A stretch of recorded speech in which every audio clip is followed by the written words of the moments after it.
I beg to move that this House has considered the early release of serial child abuser Vanessa George from prison. Mr Hollowan, it's good to see you in the chair for such an important debate, and I'm grateful for all those honourable members on both sides of the House who are here today to stand in solidarity with the parents and the children affected by this case. I am here today to speak on behalf of the children who attended the Little Ted's nursery in Plymouth, their parents and their families. I hope in this debate to give a voice to their fears, their anger, their pain, their horror and their genuine concern about the early release of serial convicted child abuser Vanessa George. Vanessa George was sentenced in December 2009, charged with 7 offences, 2 of sexual assault by penetration and 2 of sexual assault by touching. She was also charged with making, possessing and distributing indecent images of children. She was given an indeterminate sentence for reasons of public protection to serve a minimum of 7 years for her crimes against toddlers and babies. The judge, Mr Justice Royce, said to Vanessa George at sentencing that I cannot emphasise too strongly that this is not a 7-year sentence. It is emphatically not. It is, in effect, a life sentence.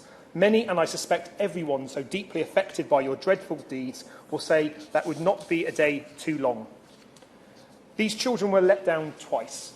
First, in the lack of a robust system to protect their children, who they entrusted to Vanessa George and Little Ted's nursery, and for a second time now, as they have told me, some through tears, as the woman who abused so many children will be released early. I will return to it in a moment, but it's worth noting that most parents I've spoken to found out about the early release through the media and not from the parole board or the authorities. As soon as I heard about the release, I immediately wrote to the Secretary of State asking him to intervene personally and urgently to review the decision to release Vanessa George. The more details that emerge, like the fact that she still refuses to name all the children she abused, the more I am sure that it is still too early for this woman to be released. Let's get to why we are here today. We believe that Vanessa George should not be released early. I believe this decision should urgently be reviewed and every step taken to keep her behind bars. I believe that Vanessa George should be in prison for the entire childhood of the children she abused. I believe that Vanessa George should not be released or considered for release until she has named all the children she abused. I believe the police should reopen investigations into cases where Vanessa George is the sole or principal suspect that were not on the original charge sheet. I believe that any criminal justice system that carries such a low bar for remorse, that Vanessa George is not required to name her victims to be eligible for early release, is a system that isn't working properly in the public interest. And I believe there needs to be a greater role for victims in early releases. The reason I believe all of this is so every child she filmed and photographed being sexually assaulted can live for the rest of their childhood in safety. So their parents know that the woman who did these unspeakable acts is locked away, that she's out of reach of their kids until those children become adults themselves. She robbed those children of their childhood, and we should protect what remains of it. She has refused to confirm the extent of her actions and the totality of her victims. This leaves every parent who sent their child to Little Ted's nursery living with a life sentence of not knowing whether their child was one she abused and whether images of their child being abused still exist on some rotten corner of the dark web or on a pervert's hard drive somewhere. She shouldn't be released until she's named every single one of the babies and toddlers she abused. I've been made aware of legal precedent where additional charges have been investigated and further charges put to gain justice for those crimes, which would have the effect of keeping this woman behind bars. That's why I want to see the police reopen investigations into these crimes so she can be kept behind bars if she is indeed guilty of those, as well as the offences that she was convicted of.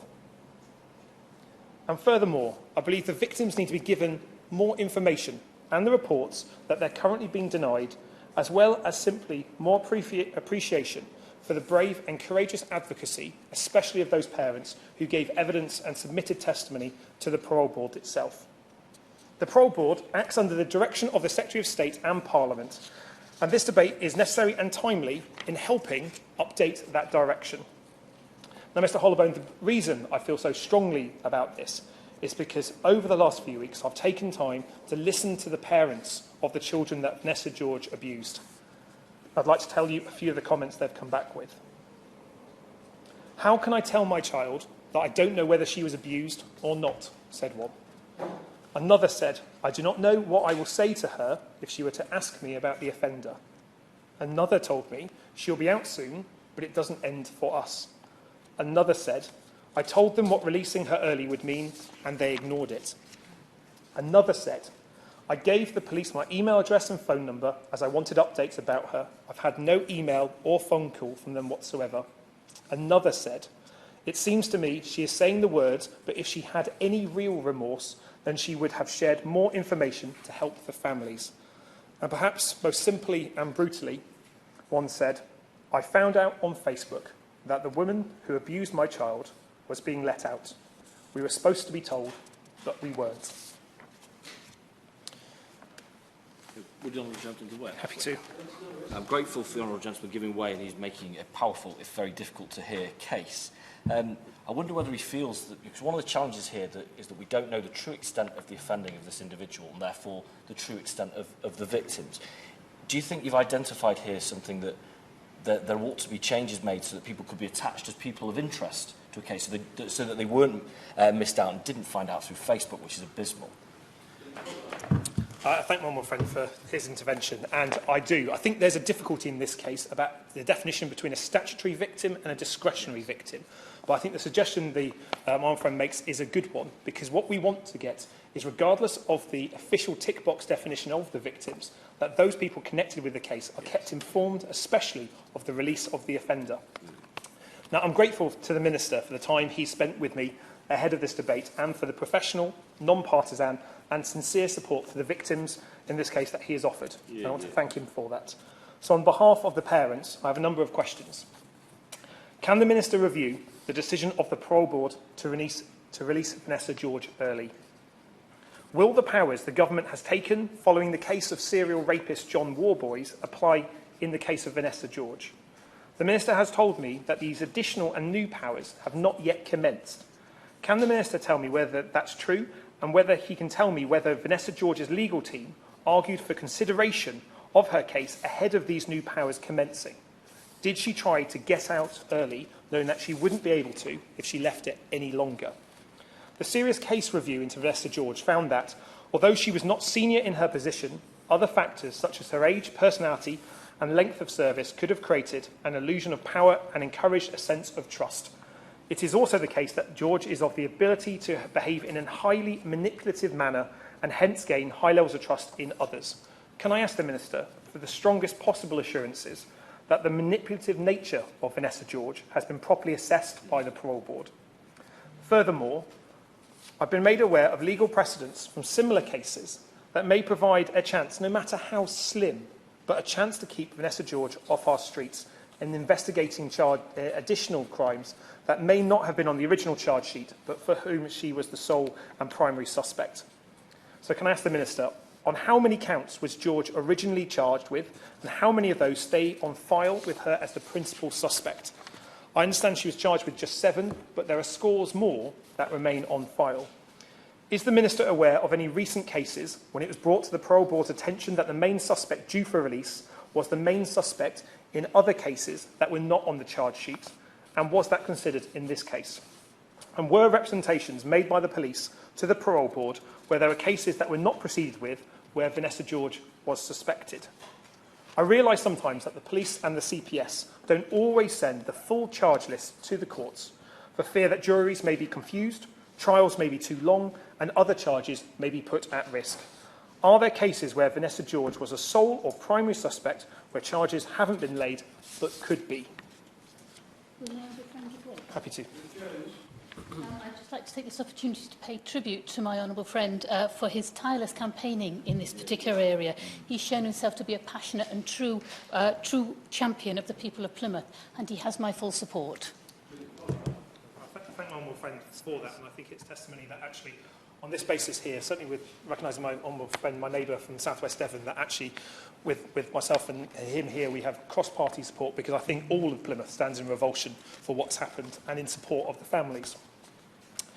Turning more broadly, Mr Holborn, I'd like to raise the issue of how parents were informed about the early release of Vanessa George. The vast majority of the parents that I've spoken to have told me they found out from Facebook and from local media. I know that's in the case where the identity of victims are uncertain and it's hard to identify statutory victims for ongoing consultation, that informing everyone can be hard.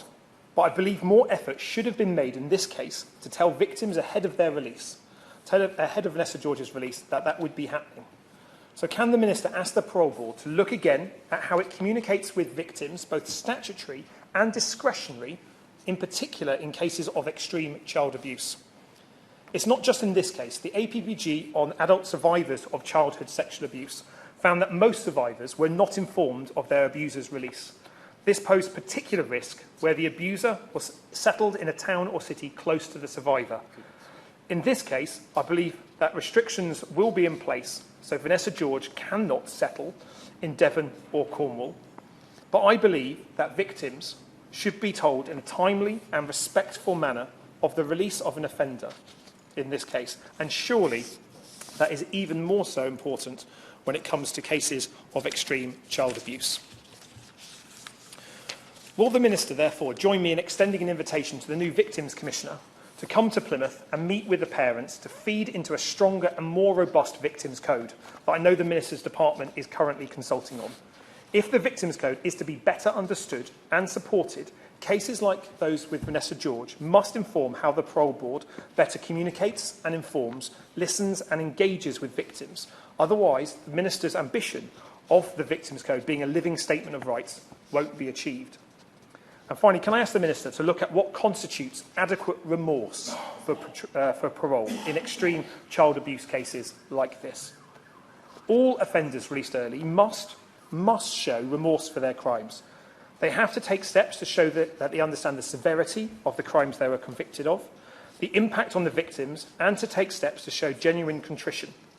I cannot reconcile that with Vanessa George's continued refusal to name which babies and which toddlers she abused and which ones she didn't. Not knowing who was abused denies those children from getting the tailored help for the consequences of that abuse. It also leaves each parent a life sentence that there is no early release from. Not knowing if their child was one of the babies Vanessa George penetrated and filmed is something that must eat away at them every waking moment. And having to be one of the people who has been forced to live with that trauma is unimaginably devastating. So can the Minister set out what guidance provided to the Parole Board and whether he believes the terms around remorse is sufficiently robust, as I don't think they are currently? Vanessa George should not be released until she has named every one of her victims. To conclude, I want to say something directly to the parents who attended little Ted's nursery in Lara in Plymouth. Most of the children who were abused still don't know about it, but that doesn't mean they don't carry scars from the assaults. The accounts of how children lived with the consequences of assault on their tiny bodies, the conversations I've had with parents, will haunt me for a long time, and I can only imagine the weight on those families who deal with them on a daily basis. The system let these children down once, and we must not let them down a second time. And as for the parents, to them I want to say that they have shown such bravery and courage throughout all of this. News of the early release has reopened old wounds and brought back horrors that no parent should experience. I'm in awe of their tenacity, and Plymouth is very proud of them. I've heard parents explain the emotional torment of explaining whether to say to their child that they have been abused, but they're not sure whether their child was a victim. I've heard them tell me how this early release came out of the blue, but they weren't told by the authorities, not the Parole Board, and this has taken them back to the horrors and the shock of hearing it for the first time back from 2009. I've heard parents tell me they feel so alone, and that's especially true of the single parents. But let me say this. You are not alone. You are believed. And whatever happens with this release, you have my commitment, and I imagine the commitment of members here, that we stand with you to demand better for your child and for every child in this country. I can only consider the news that Vanessa George's early release to be a kick in the teeth, not only for those babies and toddlers she abused, but for their family and friends, and for the whole of Plymouth. and for all those impacted by the ripple effects of her actions across the country. I hope the Minister will be able to give some hope to the people I'm here to represent. Thank you.